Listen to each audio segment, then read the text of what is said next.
¿Has necesitado de algún servicio del Estado peruano, conforme o defraudado con el resultado? ¿Sabes cuáles son tus derechos y deberes frente a él realmente? ¿Por qué no nos involucramos todos? Hablaremos de lo que no todos hablan. ¿Saben qué es este libro? Es la Constitución Política del Perú. Y últimamente hemos escuchado mucho que quieren cambiarla. Pero, ¿cambiarla es la solución a los problemas del país? ¿Ayudará realmente? Rojos, azules, amarillos y naranjas siempre buscarán cambiarla a su favor. Pero, ¿de verdad sabemos para qué sirve la Constitución? ¿Por qué no se puede estar cambiando según el capricho de cada gobierno que llega al poder? La Constitución Política del Perú determina cómo está estructurado y organizado el Estado peruano. Es la ley fundamental sobre la que se rige el derecho, la justicia y las normas de nuestro país. Se le conoce también como la Carta Magna. La Constitución prima sobre toda ley y lo que dice en ella es inviolable y de cumplimiento obligatorio para todos los peruanos. Un punto muy importante a tener en cuenta es que la Constitución permite regular el poder político.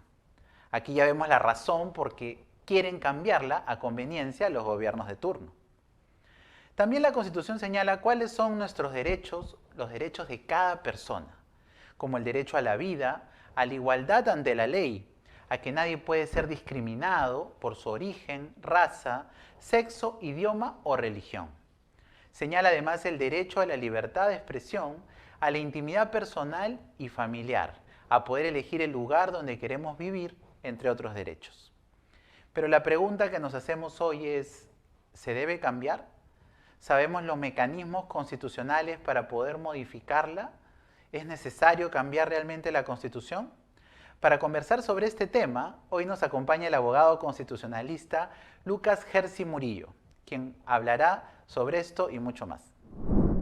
¿Necesitas promocionar tu marca, negocio o emprendimiento a través de videos publicitarios? En Create Studio nos especializamos en la producción de contenido de estilo televisivo que podrás transmitir en tus diferentes plataformas digitales como Facebook, Instagram o YouTube. Contamos con un estudio propio completamente equipado y con personal altamente capacitado para poder hacer realidad cualquier proyecto audiovisual que tú desees. Contáctanos a nuestro WhatsApp y déjanos tus datos para brindarte una asesoría totalmente gratuita.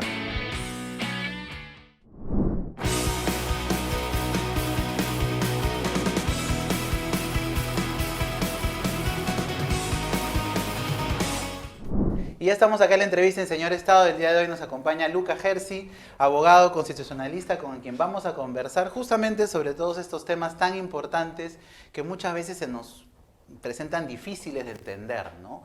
Hasta qué punto llega la Constitución, qué cosa implica y también qué modificaciones puede haber. Gracias, Lucas, por estar con nosotros. Estimado Adolfo, muchas gracias por la invitación y nada, muy feliz de estar aquí contigo en el programa para conversar sobre todos estos temas. Bueno, el programa se llama Señor Estado y nuestro objetivo es tratar de llevar justamente la información del Estado y cómo funciona de una forma clara, precisa, fácil para todas las personas que nos ven. ¿Cómo no? Y creo que la Constitución es la base para que un Estado funcione y de cómo funciona. ¿Qué podrías decirnos como concepto primero? Correcto, a ver, la Constitución es la norma suprema de todo el Estado, ¿no es cierto? Es la norma jerárquicamente superior. Las leyes, los decretos supremos, los decretos legislativos, los reglamentos, todo lo que el Estado emite en cuanto a normas y también en cuanto a actos, tiene que estar conforme con la Constitución, ¿no es cierto? Es el pináculo del sistema jurídico, ¿no es cierto? ¿Cuáles son los puntos más importantes que establece la Constitución? Y si me aclaras o me corriges, y que en base a esto, la demás estructura del Estado se rige. Correcto, bien? A ver, digamos, la idea detrás de una Constitución moderna es que el Estado tiene que tener un poder que no es un poder absoluto, sino un poder limitado. Esa es la característica esencial de una Constitución. El principio esencial es que nosotros debemos usar el poder para controlar el poder, ¿no es cierto? Todo el mundo cuando está fuera del gobierno es buena gente, es tranquilo, humilde, pero cuando llega al gobierno normalmente se le suben los humos y se pone a hacer cosas que de repente son un poco abusivas. El poder, ¿no? puede El poder es como tergiversar. una droga, es una droga terrible, ¿no? Entonces la idea de la Constitución es que el poder nunca lo tenga completo una persona, sino que esté distribuido entre diferentes ramas, diferentes organismos que tienen la capacidad de investigarse entre sí, bloquearse un poco entre sí, de tal manera que tengamos que tener consensos para tomar decisiones importantes, ¿no? Entonces, el punto esencial de la Constitución es la separación de poderes. Sí, Eso es lo principal. Si hiciéramos un ejemplo con una familia, con una casa, ¿no? Tú eres docente, muchos años has sido docente. Si hiciéramos un paralelo, un ejemplo con una casa, sería que no solamente el papá tenga el poder total, la opinión total, la decisión total, ¿no? Sino también la mamá o inclusive los hermanos, ¿no? Los tíos, qué sé yo. Es la distribución del poder, ¿no? Digamos, antes de las constituciones ya habían de repente declaraciones de derechos, ¿no? Como la Carta Magna. Ya la idea de los derechos fundamentales es anterior a la idea de las constituciones. Pero la idea de una constitución es lo siguiente, ¿no? No es suficiente decir que la gente tiene que tener derechos. Porque si tú dices que la gente tiene derechos y no creas separación de poderes, esos derechos nadie los va a respetar, nadie los va a cuidar. Entonces el elemento central de la Constitución es la separación de poderes. Que el Poder Judicial sea un Poder Judicial independiente. Que el Ministerio Público sea independiente para que pueda investigar. Que el Banco Central sea independiente para que no haya inflación. Que la Contraloría sea independiente para que pueda luchar contra la corrupción. Que el Poder Ejecutivo fiscalice al Congreso y al revés, ¿no es cierto? Eso significa gobierno constitucional. Poderes limitados en oposición al poder absoluto, ¿no? Y eso es muy importante porque cuando uno lo entiende justamente que estamos en un Estado de Derecho y basados en un principio de legalidad. ¿Podrías explicarnos brevemente qué cosa es un principio de legalidad? Solo para terminar un poquito el tema del gobierno constitucional, ¿no? Claro que sí. El padre del constitucionalismo moderno, probablemente, es James Madison, que fue el principal autor de la Constitución de los Estados Unidos. Y la frase que usó James Madison para justificar la existencia de una constitución es la siguiente, ¿no? Él dijo, no nos va a cuidar una garantía de papel, sino que se requiere al poder para controlar el poder. Esa es la lógica de la Constitución. Si no, todo queda poder por escrito, para ¿no? controlar el poder. Todo ¿no? queda por escrito, Así ¿no? es. A mí me gusta ¿no? mucho graficar con ejemplos y en una familia, como habíamos dicho, sería que cada uno de los miembros de la familia además tenga voz y voto. Así es. Y la Constitución en una familia sería los límites que se pueden marcar y la forma como se organiza esa familia. Sí, exacto, claro. Es la estructura del Estado, los derechos fundamentales, las competencias que va a tener cada rama de gobierno. Y una característica muy importante de la Constitución también es la rigidez, ¿no es cierto? La Constitución no se puede cambiar por mayoría simple.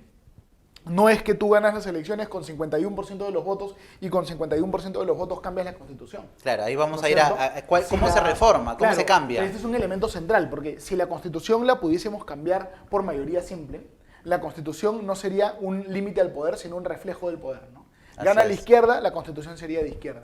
Gana la derecha, la Constitución sería de derecha. Ganan los liberales, la Constitución sería liberal. Una Constitución que es un espejo no sirve para nada. La Constitución tiene que ser difícil de cambiar. Por supuesto. ¿No es cierto? Mayorías altas, referéndum, para realmente limitar el poder. Y ahí podemos ¿no? ir, ahí Ese podemos es el ir. tema central. Técnicamente, vamos a poner, yo soy presidente, técnicamente se necesita cambiar una constitución o se requiere cambiar, el pueblo dice, oye, hay que hacer cambios, Sí, claro. se evalúa, se analiza.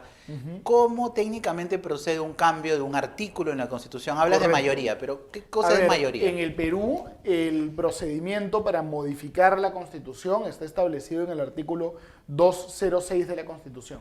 El famoso De todas 206. maneras, los cambios constitucionales siempre, en todos los casos, pasan por el Congreso.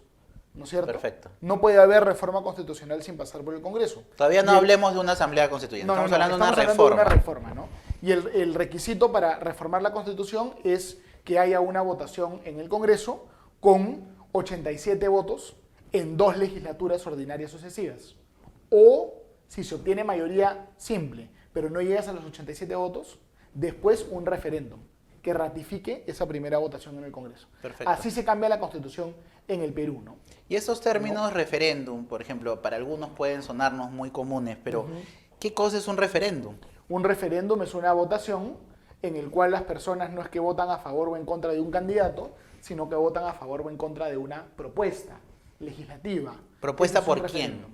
Propuesta depende, a veces por un congresista, a veces por el presidente, a veces por ciudadanos a través de la recolección de firmas, ¿no? Por ejemplo, un ejemplo... Pero el Congreso autoriza que se vaya al referéndum. ¿O que, quién autoriza que se... eso, final, porque es un costo eso va también. a depender. Cuando hay un referéndum sobre una reforma constitucional, el Congreso lo tiene que autorizar. Okay. Pero cuando es un referéndum sobre una reforma, ya no de la Constitución, sino de la ley, De alguna ley. de una ley cualquiera, que no es la Constitución, el pueblo puede pedir el referéndum a través de las firmas. Y un Importante. ejemplo de eso fue hace algunos años, seguro ustedes recuerdan, el caso del Fonavi, ¿no es cierto? Los fonavistas que no les habían devuelto su dinero, ni tampoco les habían dado vivienda, sacaron un montón de firmas en todo el país, presentaron las firmas y como consecuencia de la iniciativa ciudadana de los fonavistas hubo un referéndum donde se aprobó la devolución del dinero del Fonavi, por ejemplo, ¿no? Ese es un referéndum que no pasó por el Congreso. Puede haber referéndum sin pasar por el Congreso, pero no en temas constitucionales. Perfecto. Ahora, ya yéndonos, no a una, porque hay que aclarar esto, ¿no? No a una reforma constitucional.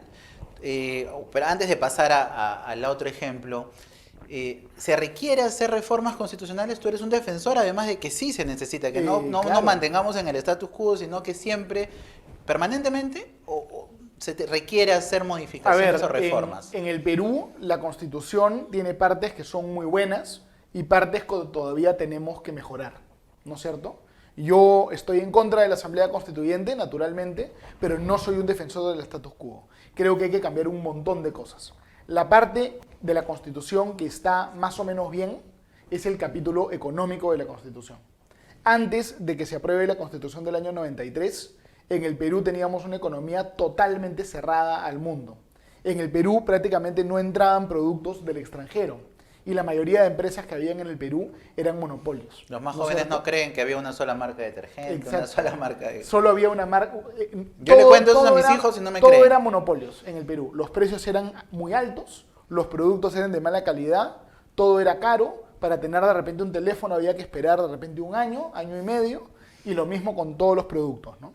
Entonces los peruanos eran en realidad mucho más pobres de lo que son ahora. La Constitución de 1993 lo que hizo fue abrir un poco el mercado, llegó inversión del extranjero, llegó un montón de empresas nuevas, se rompieron la mayoría de monopolios y el Perú, que era un país muy pobre, se convirtió en un país de clase media. Así es. Todavía con pobreza, ciertamente, pero ya en un país de clase media, ¿no? Y me gustaría- Entonces, esa me es la gustaría parte buena marcar- de la Constitución. Pero Me hay cosas gustaría que hay que marcar- cambiar, que ahora te las voy a decir, por eso. Sí, vamos a ir a las sí. cosas que también hay que reformar, por supuesto. Pero me gustaría aclarar ahí, en este punto, que el análisis que estás haciendo es técnico y no político, ¿no? O sea, no tiene nada que ver con qué gobierno, cómo fue, eso lo he escuchado en otras entrevistas contigo, o sea, cómo nació esa constitución, que muchas veces es el debate, ¿no? Claro, claro. A ver, Pues venga de donde venga, pues eso no es un programa político, sin ningún tinte político, venga de donde venga, hay que ver si está bien y ayuda, ¿no? bueno, evidentemente estamos hablando de derecho y también de política, ¿no? Yo creo que es un poquito inseparable cuando se habla de la Bueno, Constitución hablar de esas cosas, ¿no? Pero a ver, el Perú de hoy día es totalmente distinto al Perú de los años 70 y 80. No solo es un país mucho más rico, sino que es un país con mucha más igualdad. A lo largo de los últimos 30 años, los que menos tienen ha aumentado su ingreso más de 10 veces, mientras que los que más tienen han aumentado su ingreso en una proporción mucho menor. Es decir, ha aumentado la igualdad, ha caído la desnutrición, ha caído la falta de alfabetización. El Perú ha mejorado en todos sus indicadores, económicos, sociales, en todo, ¿no es cierto?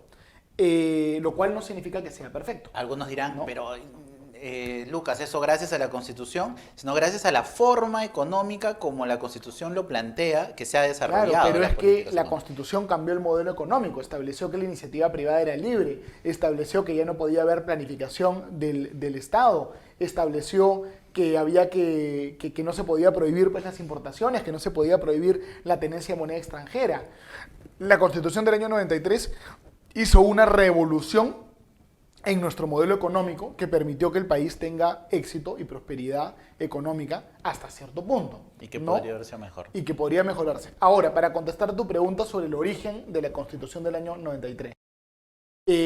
Esta constitución del año 93 se aprobó después de un golpe de Estado. Eso es cierto. Y eso es lo más cuestionado. Que fue el 5 de abril de 1992 y ese golpe de Estado no lo podemos pasar por agua tibia. A mis amigos fujimoristas, con todo cariño, el 5 de abril del año 92 fue un golpe de Estado, ¿no? Ya los fujimoristas, que tienen muchas virtudes, ya tienen que dejar de hacer el papelón de defender ese golpe de Estado. Así, les digo claro, la historia lo tiene claro. Aunque les fastidie, ya tienen que reconocer que eso fue un golpe, ¿no es cierto? A ver, pese a que la Constitución del 93 tuvo este origen golpista y fue aprobada en un referéndum donde hubieron denuncias de fraude, así como han habido denuncias de fraude en la elección de Pedro Castillo, esta Constitución ha estado vigente prácticamente 30 años. Ha estado vigente a lo largo de un montón de gobiernos. Ha demostrado que técnicamente ha tenido un montón de reformas, más de 30 reformas por gobiernos democráticos, y ha sido reinterpretada por la jurisprudencia del Tribunal Constitucional, ¿no es cierto? Entonces, ya no es la Constitución de Alberto Fujimori, cuya firma incluso la borraron, ¿no? Todo ese teatro que hicieron en el año 2000, sino que es la Constitución del Perú, ¿no es cierto? Y además acá hay una gran paradoja. En el fujimorismo hubieron cosas malas. Controla la prensa, reelección. Si hacemos hoy día asamblea constituyente, las cosas malas de los 90 van a volver. Entonces la gente que quiere asamblea constituyente no es gente demócrata. Vamos a ir a la asamblea. Es gente asamblea. que lo que quiere es que vuelva lo malo de los años 90 y cosas inclusive peores, ¿no? Vamos a ir a lo malo de la Constitución actual. Tenemos que mantener a la Constitución, porque no importa el origen no es lo importante. Lo importante es mantener el Estado de Derecho. Y si hacemos una asamblea constituyente, vamos a perder el Estado de Derecho.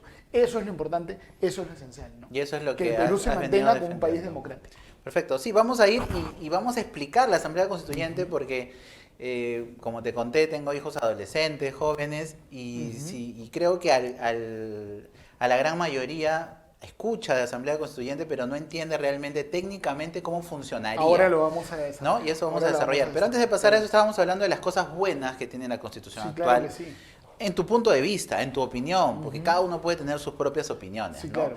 Pero además demostrado a lo largo de los años que el modelo económico ha venido funcionando. Así es. Ahora, esta es una visión para algunos, para otros dirán, no, el modelo económico para mí no ha funcionado. Y bueno, hay que respetar sus opiniones, Pero ¿no? esa es una opinión que está totalmente contradiciendo toda la estadística, toda la información, ¿no?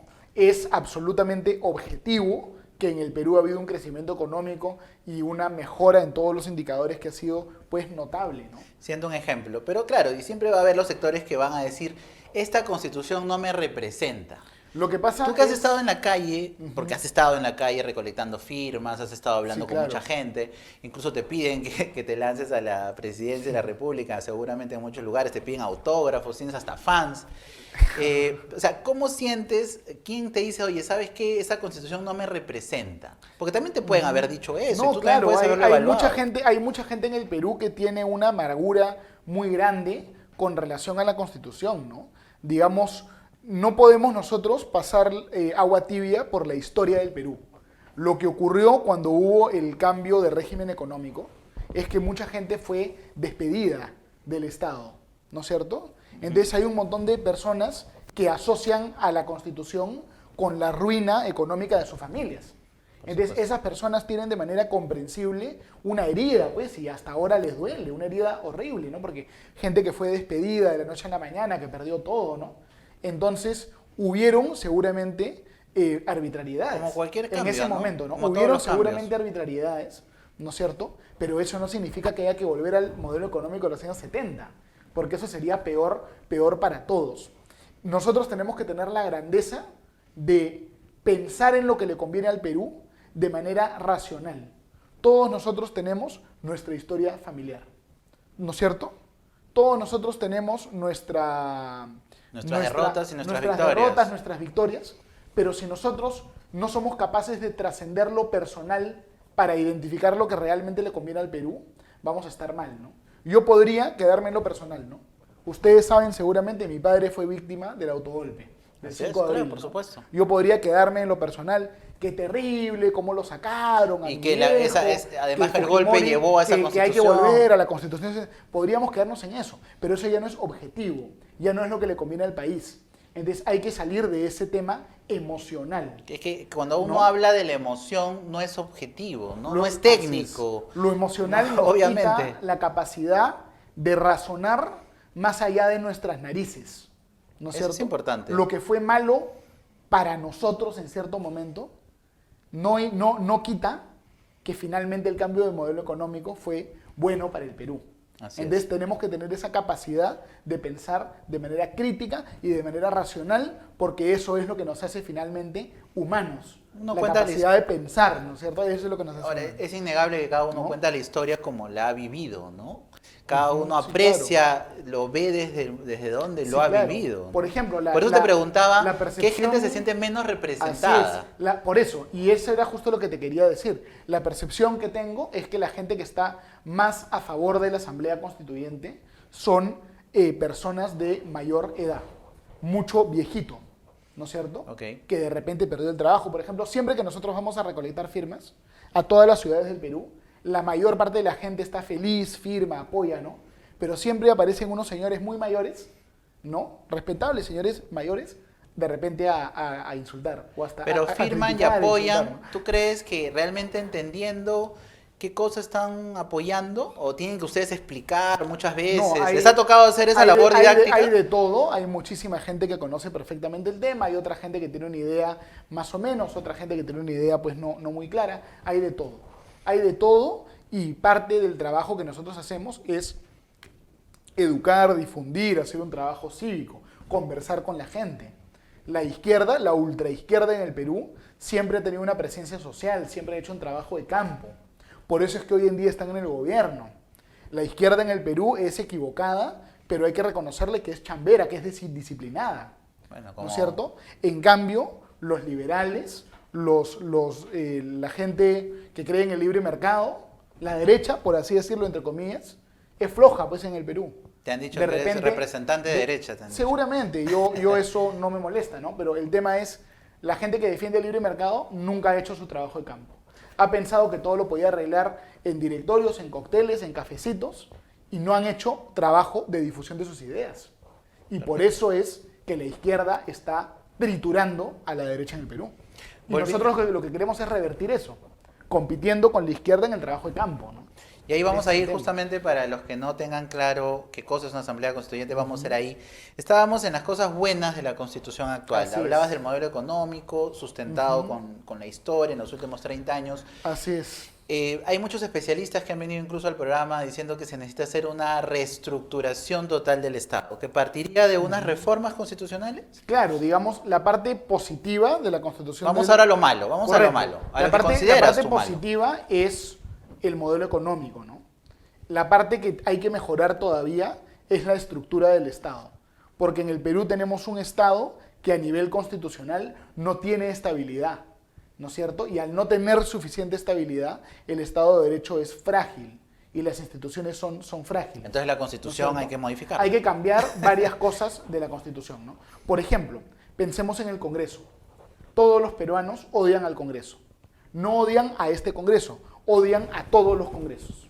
Todos los congresos en el Perú han sido considerados delincuentes, mafiosos, lo peor, ¿no? Pero yo creo es Todos que los tampoco congresos. sabemos muy bien qué cosa realmente, Ya. hasta dónde llegan, ¿no? Sus competencias. Pero es que esta mala percepción del Congreso no es solamente un problema de personas, sino que es un problema de reglas. En el Perú nosotros tenemos una elección donde escogemos congresistas por regiones. 31 congresistas por Lima. Multiplicas 31 por más de 10 listas, tienes una elección con centenares de congresistas. Así es. Nadie tiene idea quién es candidato, nadie tiene idea cuáles son las propuestas, y la gente finalmente no vota por ningún congresista, marca solamente el símbolo. Al margen de que no hay ningún ¿No es perfil, cierto? ¿no? Marca el símbolo nada más. Nadie vota por personas en el Perú. Entonces, obviamente, si no votaron por nadie, odian a todos, no se sienten representados. ¿Cómo debería ser el sistema de elección en el Perú? Deberíamos partir el Perú en 130 distritos electorales que escoge cada uno de esos 130 distritos a un congresista. De manera tal que la elección ya no tenga cientos de candidatos, sino 4 o 5. De manera tal que todos los peruanos sepan quién es su congresista. Y cuando voten, no marquen un símbolo, marquen una cara. ¿No es cierto? Y además, ese sistema, que se llama el sistema de distritos uninominales, para... ¿Y eso es un modelo que viene de otro país? En ese, todos los países que tienen democracias sólidas, todos, Inglaterra, Estados Unidos, España, Aplican Canadá, tienen ese sistema. Ah, Todos los países que tienen democracias caóticas tienen el sistema peruano. Si el Perú tiene una mala democracia, es porque tiene un mal sistema electoral. Claro, porque además son tus representantes, Así ¿no? es. Ha estado acá En Estados Unidos, el oficial mayor del Congreso, hemos tenido también congresistas que nos han acompañado. Y ellos son, yo les decía, ¿no? Ustedes representan, ¿no? así es. Al pueblo. Por ejemplo, cada peruano debería saber quién es su congresista.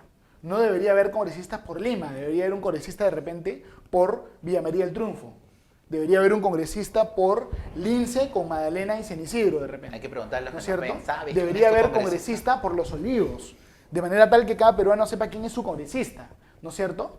Y además el sistema que yo estoy planteando, Y que te representen. el sistema que yo estoy planteando lo que hace es que para tener una bancada tienes que quedar primero en un montón de pequeñas elecciones. No segundo, tercero ni cuarto, sino primero. Hoy en día un partido político que queda décimo puede tener bancada. Entonces el sistema uninominal, como para ganar tienes que quedar primero, incentiva que los partidos políticos se junten. Entonces ya no tendríamos un congreso con 10, 15 partidos políticos, con tránfugas, ¿no? Tendríamos un congreso Mucho con más 2, sólido, 3 mucho más partidos, preparado. 2, 3 partidos con partidos institucionales. Y hablaste Entonces, también- esa es la principal reforma que hay que hacer en el Perú. Y Si hablaste también del Senado, ¿no? el Senado también es importante. Que vuelva la establecerlo. bicameralidad, por tanto. Es importante establecer el Senado porque el Senado puede controlar mucho más al Poder Ejecutivo, ¿no es cierto? Hoy en día, cuando el Congreso tiene que nombrar funcionarios, nadie los nombra. Han habido años de años, el Perú sin defensor del pueblo, con magistrados del TC con mandato vencido. Si hubiera un Senado, se podría nombrar esos funcionarios mucho más rápido, ¿no? El Senado es bueno, Porque tendría esa función, digamos, más específica. más de control, Más de control. al Poder Ejecutivo. Y además, otro tema muy importante, yo creo, es que el Congreso pueda renovarse por tercios. Si es que nosotros renovamos el Congreso cada 5 años, entonces los partidos políticos participen en una elección, luego entran en hibernación, cambian su símbolo, cambian su nombre, se subastan al mejor postor y reaparecen como otra cosa 5 años después, ¿no? Había un partido evangélico, ¿no? Renovación, digamos, Restauración Nacional, ¿no? El del Pastor Lai. Pastor Ley. Y luego resulta que después fue el partido de Forsyth. ¿No? Nada que ver. O sea, ¿no? nada que ver con sus principios. Eso pasa ni con los su- partidos. Había un partido de izquierda, Avanza País, un partido socialista de izquierda, y luego terminó siendo un partido liberal, ¿no? Hernando de Soto. Entonces, eso no debe pasar, pues. Son los vientres de alquiler. Otra de las reformas que Pero has hablado... para terminar la idea, ¿no? El Congreso debe renovarse, la mitad del Congreso, a mitad de periodo presidencial, para que los partidos tengan que trabajar de manera permanente. Pero nunca van a Permanente. tener la experiencia necesaria si van a estar renovándose. No, es que todos los congresistas estarían por 5 años, solo que algunos saldrían en una fecha y otros en la otra fecha. Así ok. es en la mayoría de países sólidos, con democracia sólida. ¿Eso en qué ayuda? Es así. ¿Y eso en qué ayuda? Eso ayuda, número 1, obligas a los partidos a trabajar permanentemente. Ya no podrían ser vientres de alquiler. Número 2, eso te da una válvula de escape. De manera tal que si el presidente es corrupto, si el presidente está haciendo las cosas mal, Una a renuncia. mitad de periodo presidencial, el pueblo va a castigar al oficialismo, premiar a la oposición y ahí podría darse la vacancia. Oye, qué interesante, ¿no? qué interesante tu O a visión. mitad o si el presidente lo está haciendo muy bien y la oposición es obstruccionista, a mitad de periodo el pueblo castiga a la oposición, fortalece al presidente. Entonces eso da más control del pueblo sobre el gobierno, ¿no es cierto? Si es que hubiese este sistema ahorita, sería casi seguro que cuando se produciera la segunda elección parlamentaria, Pedro Castillo perdería. pueblo votaría de otras Los formas. niños probablemente saldrían, El todos los pueblo niños votaría de saldrían del otras Congreso y rápidamente se podría dar la vacancia. Tienes una visión muy clara, he escuchado a varios entrevistadores que te han dicho, tienes una visión muy clara de lo que quieres, Muchas de cómo gracias, es. muchas gracias. Y eso me imagino que lo recoges de modelos extranjeros, ¿no? De tu experiencia, tus estudios. Bueno, yo he sido una persona que, Has analizado otras- digamos, otros- yo me he dedicado a estudiar lo que es el análisis económico del derecho y sobre todo el análisis económico del derecho constitucional y de las políticas públicas. Todas estas ideas que yo te estoy contando no las he inventado, sino que provienen de una teoría que se llama la Escuela de la Elección Pública, que inclusive los creadores de esta teoría, James Buchanan, el creador, ganó el Premio Nobel de Economía. ¿No? Y esto se estudia mucho, ¿no? Yo a mis alumnos yo les cuento estas cosas. Yo dicto en la universidad un curso que trata justo de estos temas. Sumamente interesante, además. Defendías, para cerrar un poco el tema de qué reformas considerabas, porque son varias, ¿no? Incluso has dicho que tú eres un defensor de que sí tiene que haber reformas, pero no a través de la Asamblea Constituyente. La última que te preguntaría es lo del voto voluntario. Eres un defensor del voto voluntario. Seguramente también analizado y recoges estas experiencias de otros países. A ver, el Perú... ¿En qué ayudaría y en qué no ayudaría? Eso, para que llegue a hacer eso tendría que haber una reforma. Correcto. A ver, solo para ilustrar el tema. Claro. En todos los países del mundo, el voto es voluntario o obligatorio, pero sin aplicar una multa. El Perú es el único país del mundo donde el voto es obligatorio y si no votas, te aplican una multa altísima. ¿No es cierto? Eso solo pasa en el Perú, no pasa en ningún otro lado. Como consecuencia de eso, en el Perú tenemos un sistema electoral distorsionado, ¿no es cierto? Hay un montón de gente que va a votar por cualquier candidato, pero en realidad no quiere votar. Esa gente en realidad no le interesa. Va incluso sin saber nada, claro, va lo primero va que sin haya. saber nada. Eso se presta a la manipulación, se presta a la corrupción, se presta a la distorsión del sistema electoral, ¿no es cierto? Se presta, hay que decirlo, a que no en muchos lugares, nada, ¿no? a la compra de votos, que en el Perú existe, en muchos sitios, probablemente, ¿no? Entonces, es un sistema fundamentalmente deshonesto, porque tú estás fingiendo que la gente está votando por un candidato de convicción, cuando a la gente en realidad no le interesa. Entonces, el voto voluntario te permitiría una elección más certera, porque el voto voluntario refleja mejor las preferencias de la gente. En el voto voluntario tú descubres, en realidad, quiénes se apoyan a López Aliaga, a César Acuña, a Pedro Castillo, a Keiko Fujimori. En el voto voluntario tú de verdad sabes cuánto respaldo tiene cada candidato. Además, el respaldo obligado no es respaldo. Además va en la línea, claro, con lo que dices va en la línea de lo democrático, ¿no? Sí, claro. No me obligues a hacer algo que en realidad no me interesa, no quiero, por más que debería interesarte. El voto obligatorio es mentiroso, es engañoso, ¿no? El político dice, mira cuánta gente votó por mí, el 90% de la población votó, pero ¿realmente votaron o es que los obligaste a ir porque si no les ponías una multa altísima, ¿no? Por supuesto. ¿Cuánto está la multa? Es como 80, 90 soles la más baja, puede ser más de $100. Esa multa... Desde el hecho que haya una multa. A la gente de a pie, a los peruanos de a pie, esa multa les daña su economía terrible. Y habría que analizar qué porcentaje de peruanos iría a votar finalmente si fuera voluntario. Es deshonesto. El voto voluntario tiene que venir urgente. Es una cosa urgente que tiene que aprobarse de todas maneras.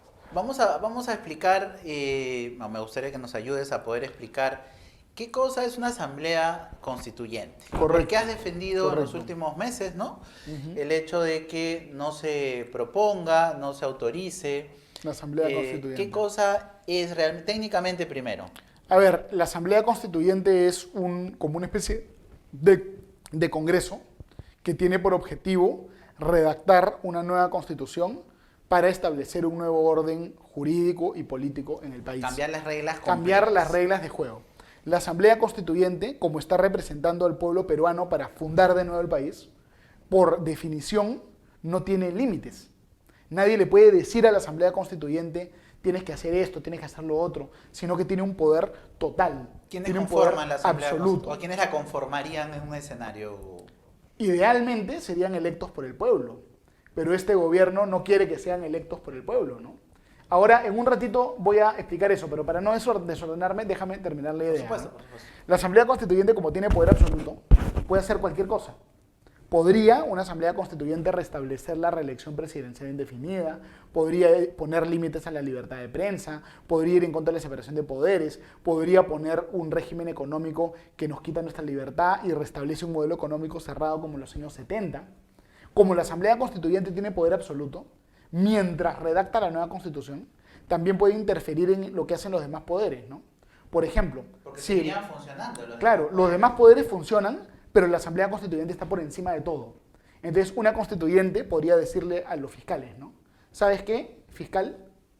Como yo estoy reconstruyendo el país y tú ya eres un organismo ya caduco del viejo orden y yo estoy creando el nuevo orden, yo te voy a ordenar que ya no investigues a Pedro Castillo. Podría decir, juez, alcalde, tú eres del viejo orden, yo estoy creando el nuevo orden. No hagas esto, si haces esto. A ese punto podría llegar. Pero por supuesto, cuando la gente del Porque gobierno... no dice que mientras se va trabajando en la nueva constitución los poderes siguen teniendo independencia y todo. Pero eso es un engaña muchachos. Porque una vez que creas la Asamblea Constituyente está por encima de todo, tiene poder total, ¿no es cierto? Y hay varios ejemplos de esto. En Venezuela está pasado no una vez, sino 2 veces. En el año 98, la Asamblea Constituyente de Venezuela intervino el Poder Judicial, el Tribunal Constitucional, bueno, no, la Corte Suprema, ¿no es cierto?, los municipios y las regiones. Incluso dijo, ¿para qué vamos a tener elecciones municipales en Venezuela si eso es del antiguo régimen? Suspéndase las elecciones. Eso puede hacer la Constituyente. En el año 2017, ¿qué hizo la Constituyente en Venezuela? Todo lo que hacía el Congreso de oposición, la Constituyente lo declaraba nulo. En Bolivia también la Constituyente intervino el Poder Judicial, el Ministerio Público. Entonces, ¿para qué quieren una Constituyente, no? Cuando Bermejo te dice, ¿no?, dame la Constituyente, cuando Cerrón dice, dame la Constituyente, ¿qué es lo que quieren? Poder absoluto, para poder tener un poder por encima de todas las instituciones, ¿no? Para poder meterse en todas las instituciones. Y del poder absoluto no vienen cosas buenas, vienen cosas malas, ¿no? Pero hay momentos en la historia donde podría ser técnicamente necesaria la Asamblea Nacional Constituyente. Sí, sin duda, sin duda. Por ejemplo, es una figura que existe y que podría ser utilizada. Es una figura que en ciertos contextos tiene sentido. Por ejemplo, si el Perú recién se va a independizar, ahí ponemos Asamblea Constituyente, ¿no? Si Arequipa le hiciera guerra contra el Perú, es independiente, ahí Arequipa haría su constituyente, pues, ¿no? Un nuevo país. Pero cuando ya tienes un país establecido con instituciones, el que te pide la Asamblea Constituyente lo que quiere es capturar el poder, nada más. Quiere ir en contra de la democracia. Mira, ¿cuándo tenía sentido la Constituyente?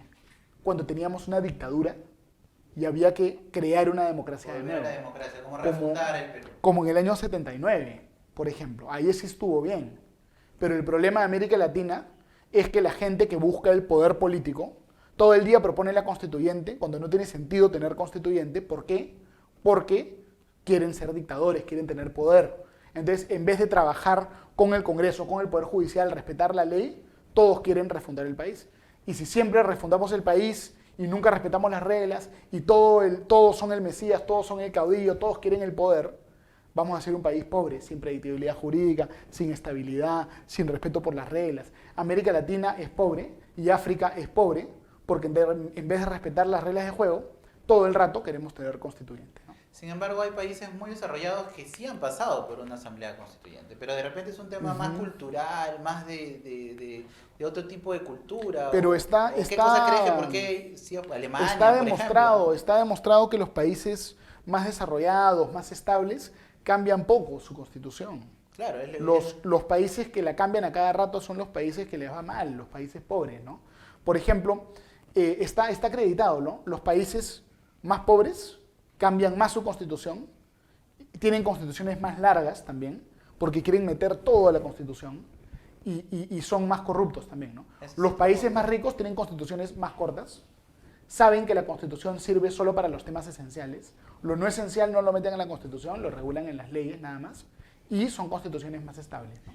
Eso es importante que lo grafiques, ¿no? La Constitución es un marco muy genérico. Así en realidad es. El hecho del desarrollo del país, de gestionar, viene más abajo, ¿no? Lógico. Si es que yo quiero poner todo mi plan de gobierno en la Constitución. O sea, en pocas palabras, puedo hacer lo que yo necesite Si hacer. yo pongo todo mi plan de gobierno en la Constitución, estoy haciendo una Constitución con nombre propio. Por supuesto. Y luego el siguiente gobernante va a crear también su propia Constitución con nombre propio.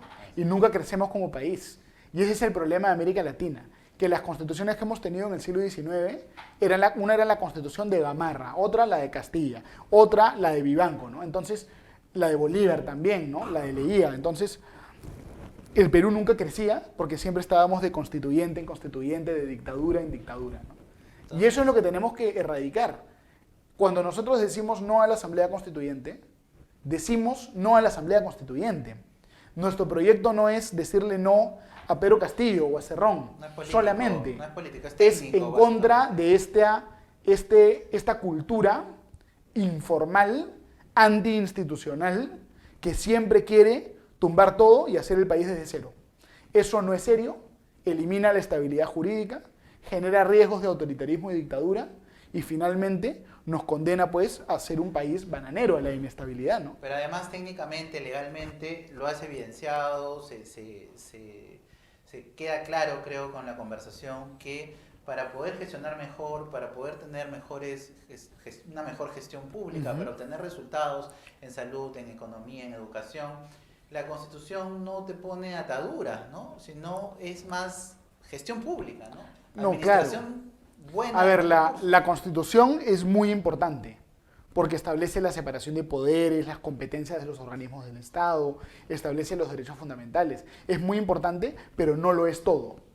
Hay ciertas cosas que no tienen nada que ver con la Constitución.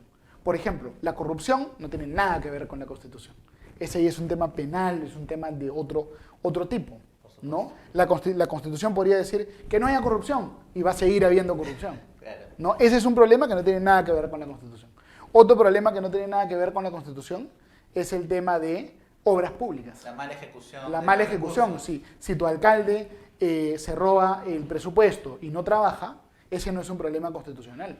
No, y ¿no no cierto? solamente en el hecho que roben, sino también en el hecho de que no se trabaje adecuadamente. Que no tengan la debida capacitación. No conozcas lo que necesitas conocer para poder gestionar Así es. mejor. Claro, podríamos hablar de muchos temas, ¿no? Hay un montón de temas que se tienen que hablar, pero la verdad es que el Estado peruano, pues, por lo general, sus servicios son inadecuados, ¿no? ¿Cómo puede ser posible que no hablemos ni siquiera del Perú profundo, sino de Lima, ¿no? En Lima seguramente hay más de 1 millón de personas que no tienen agua. Eso es inaceptable, ¿no? Es inaceptable. Claro, pero es que finalmente un derecho sujeto a escasez no tienes cómo reclamarlo. Pero como dijiste, no sirve nada que esté escrito mientras no se ponga en acción, mientras no se logre el resultado. Así es, inaceptable. Y creo que es en eso lo que el Estado peruano tiene que preocuparse. Claro, los peruanos más pobres son los que más pagan por agua, ¿no? Del camión cisterna. Ese es otro tema que podemos hablar de esos temas desde el punto de vista económico. Eso es otro tema. Por supuesto, tienes una visión económica, obviamente, como docente, como especialista en este tema. Para ir cerrando la entrevista, Lucas, ¿has tenido accidentes durante todos estos meses que has estado en las calles recolectando firmas? ¿Has tenido diferentes experiencias? Sí, claro, por supuesto. ¿Cuál es la experiencia más bonita que has tenido en estos tiempos? En este tiempo que has estado luchando con una visión clara y además con una energía que muchos te envidian, ¿ah? Porque... Bueno, a ver, la verdad que son muchas experiencias muy bonitas, ¿no?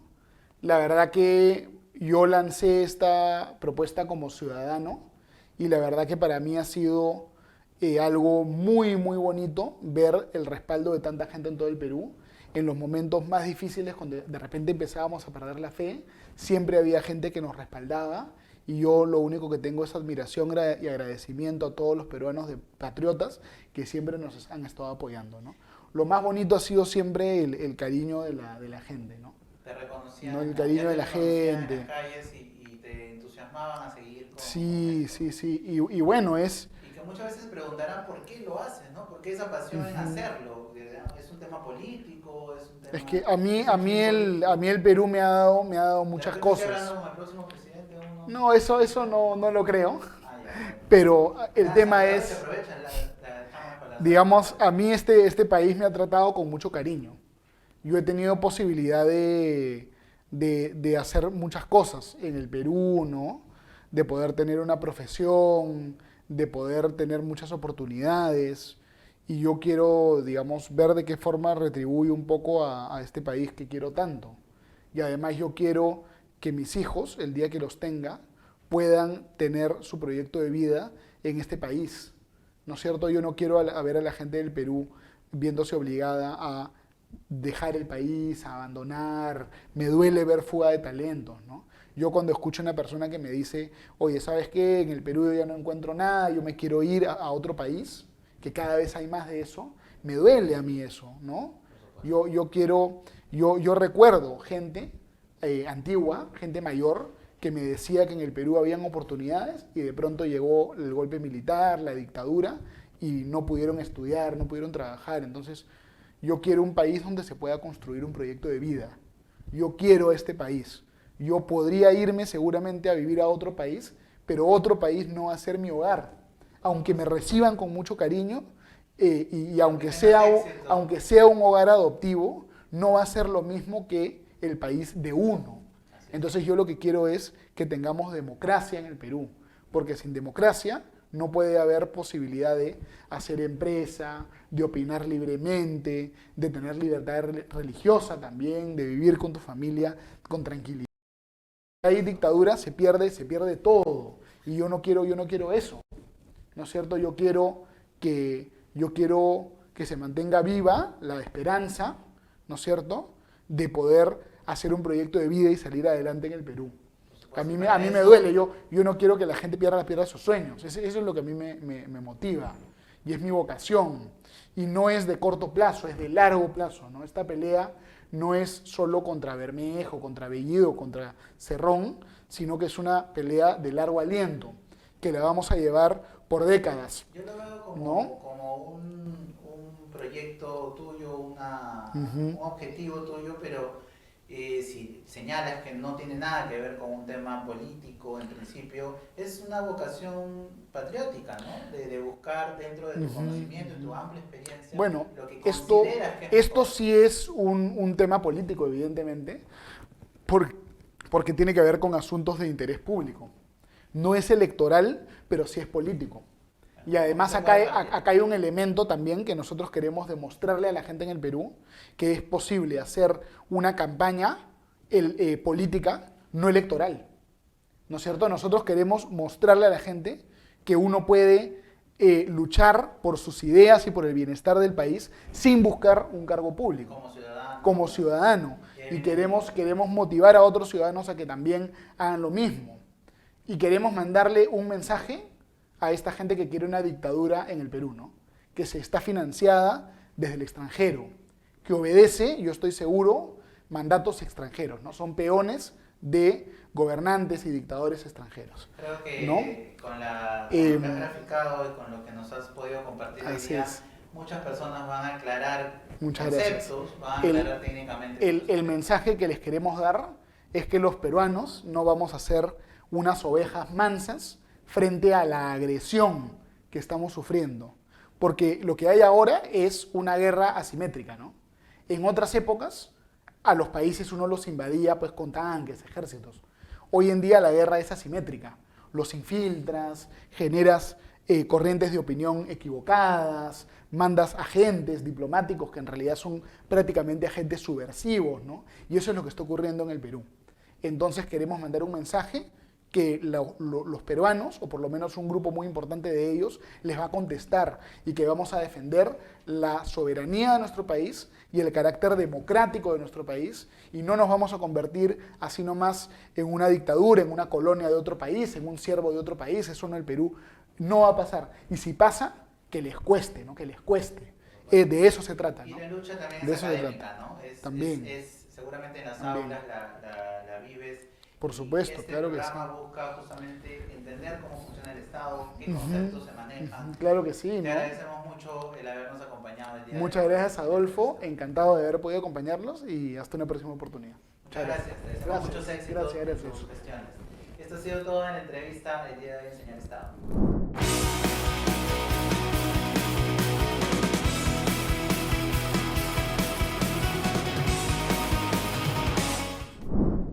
Espero que después de la entrevista de hoy haya quedado claro cuándo y cómo se modifica la Constitución Política del Perú y si realmente es necesario hacerlo.